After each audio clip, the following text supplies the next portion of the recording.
Entender tintim por tintim sobre este assunto com Alex Agostini, economista-chefe da Austin Rating. Seja bem-vindo à nossa programação. Prazer tê-lo por aqui. Olá, Gabriel, boa tarde. PEC dos precatórios. No final das contas, o saldo desta aprovação no Senado Federal. Temos talvez um projeto, mais um daqueles projetos que pode complicar fiscalmente o Brasil ou abre espaço para manobras e, claro, aquela respirada de ar puro para um país que já estava enforcado com o pagamento de suas dívidas. Olha, Gabriel, nós temos que analisar essa PEC 66, que foi aprovada recentemente pelo Congresso e deve ser promulgada no dia 9 de setembro, primeiro pelos olhos do Estado, do governo, né? Tanto o Estado, município como a União. Para eles, claro que é um alívio, porque eles conseguem alongar a dívida. Agora, por parte daqueles que são detentores dos precatórios, que têm o direito, né, por meio judiciário, que ganharam, portanto, seus processos contra o Estado, infelizmente é uma decisão muito negativa, para não dizer o calote da dívida, né? E que o que essa PEC fez foi aquilo que a PEC 23, que foi elaborada em 2021 e aprovada em 2021, quando houve uma tentativa de postergação do pagamento dos precatórios. Naquela época, era justificado, porque o país estava saindo de uma pandemia, então fazia sentido. Mas aí, ao final de 2022, o STF decidiu, por meio de uma ação de inconstitucionalidade, que o governo era obrigado a pagar. Então, no final de 2023, o governo brasileiro pagou os precatórios. Agora, volta de novo a discussão, essa questão da PEC dos precatórios, focado, né, em estados e municípios, que vai diluir o tempo. Antes era no máximo em 10 parcelas, portanto 10 anos, agora é de perder de vista o prazo, e o volume é entre 1% e 5% da receita líquida do município e do estado, limitado ali a algumas condições sobre a dívida que esses entes têm com a União, por exemplo.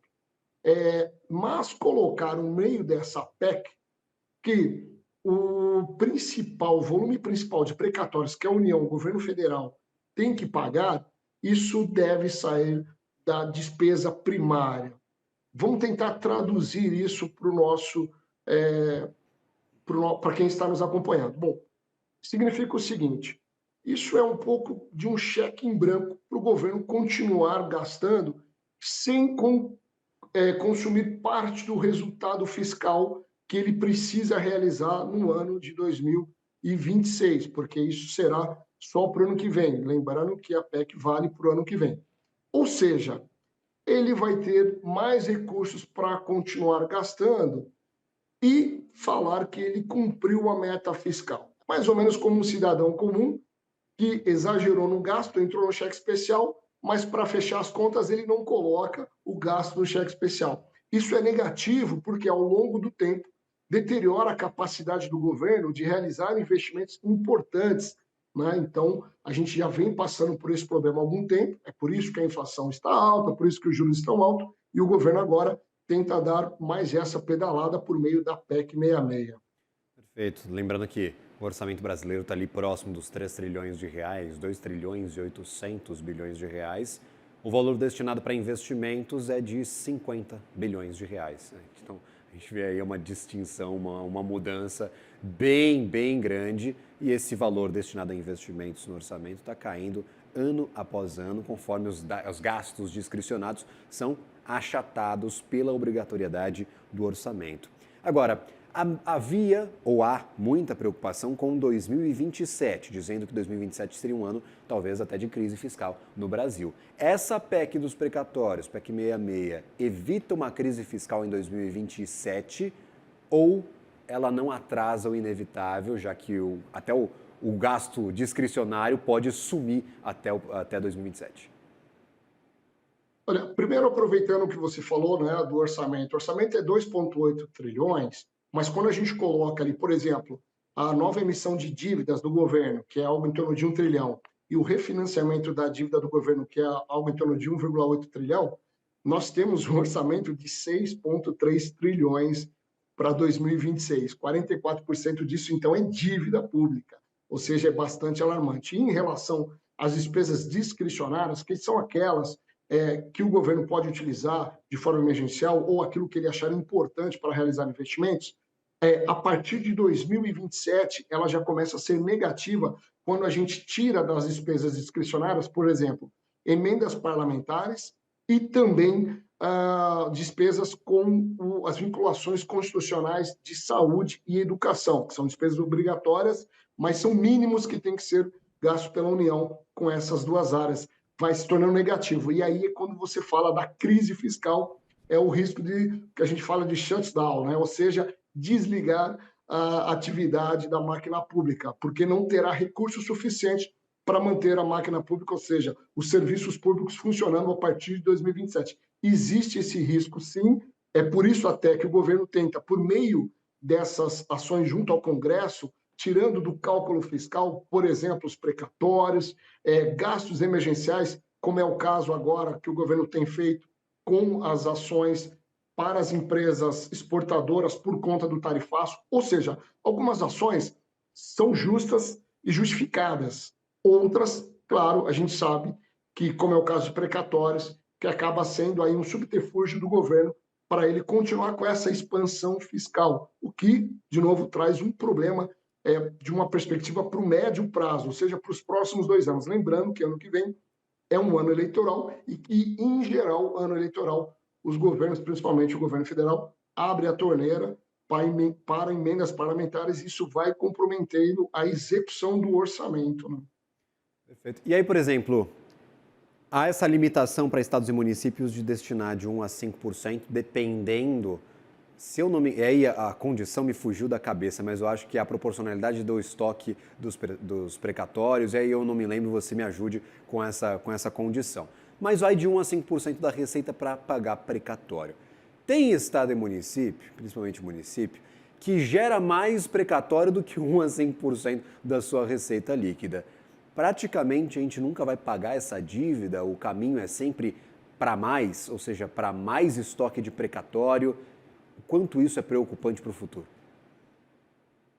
Olha, o lado positivo dessa PEC, diferente das anteriores que postergavam o pagamento de precatórios, dessa vez tem alguns dispositivos que acabam limitando essas ações que vão prorrogando o pagamento de precatórios, né? Então, antes, alguns herdeiros até nem recebiam precatórios, ia passando de gerações, né? Agora não. Primeiro, a lei que vai ser promulgada agora no dia 9, ela prevê alguns dispositivos. Por exemplo, gestores públicos, como prefeitos e governadores, eles serão imputados junto com a lei de responsabilidade fiscal, ou seja, eles terão ali que responder por conta de ações relacionadas a precatórios que antes eles não tinham essa responsabilidade, agora terão. Isso tem naturalmente alguns efeitos diretos sobre a gestão dele, prefeito ou governador. Pode, por exemplo, ser destituído do cargo por conta disso. Um outro dispositivo importante é que transferências voluntárias do governo federal podem ser barradas, ou seja, o governo federal ele transfere obrigatoriamente para estados e municípios receitas que são arrecadadas por meio de IPVA e são repassadas de volta. Mas tem as voluntárias, aquelas que o governo federal acaba repassando para o estado e município para realizar alguma obra ali. Isso vai ser proibido se o município ou o estado não cumprir essa regra mínima de 1 a 5% da receita líquida. Também é possível, houve uma quebra na blindagem de estados e municípios com relação aos bens públicos. Agora, aqueles que têm direito a precatórios poderão acionar a justiça para bloquear bens do ente público, que antes a justiça blindava isso porque falava que era para manutenção da ordem pública. Agora não. Agora, quem tem direito a precatório poderá reter ali bens públicos. Isso é importante porque vai colocando responsabilidade sobre a gestão pública também, ou seja, não vai ser simplesmente deixar uma coisa solta, sem limite de pagamento, sem limite de prazo. Eles vão ter que cumprir alguns limites mínimos de pagamento, não só em relação à receita, mas isso também contribui com o tempo. Não vai poder ter um tempo tão dilatado. E outra, a questão da dívida, né? Se ele chegar a 80% da sua relação de dívida com a receita, isso já starta uma obrigação de pagamento desses precatórios. E aí, por exemplo, eu vi algumas avaliações bem distintas chegando a mim, algumas delas falando que a PEC regulamentaria um calote nesses precatórios. Pelo que você me diz, tem alguns instrumentos que ajudam no pagamento. Dá para a gente dizer, falar em calote ou apenas uma atualização que deixa um pouquinho mais frouxa a regra para esses pagamentos, principalmente por estados e municípios e até da União, deixando de fora da meta fiscal? Olha, a gente pode sim reconhecer como um calote, porque se foi transitado e julgado, portanto, já deveria ter sido pago pelo governo, isso pelo governo estadual, municipal ou federal, isso é um calote, porque ele não pagou na data prevista pelo judiciário. Então, é um calote. Agora, ele tem um certo prazo que agora a lei flexibiliza para ele pagar, mas isso vai depender da gestão do orçamento municipal, estadual ou do federal. Veja, quem tem o direito do precatório, ele contava com aquele recurso, porque já foi um processo transitado julgado. Mas, infelizmente, o ente público vai deixar isso para algum outro momento. Claro que não vai, de novo, deixar com um prazo muito dilatado, mas, sim, é um calote. Vale lembrar que tem algumas operações no mercado financeiro que são lastreadas em precatórios para poder, naturalmente, dar liquidez para esses títulos, são títulos para vencer de longo prazo, junto ao judiciário. Então, essa liquidez acaba colocando em risco essas operações, o que poderia ajudar quem tem o direito do precatório, né? Fica uma situação um pouco mais difícil. Para a gente encerrar, uma pequena dúvida.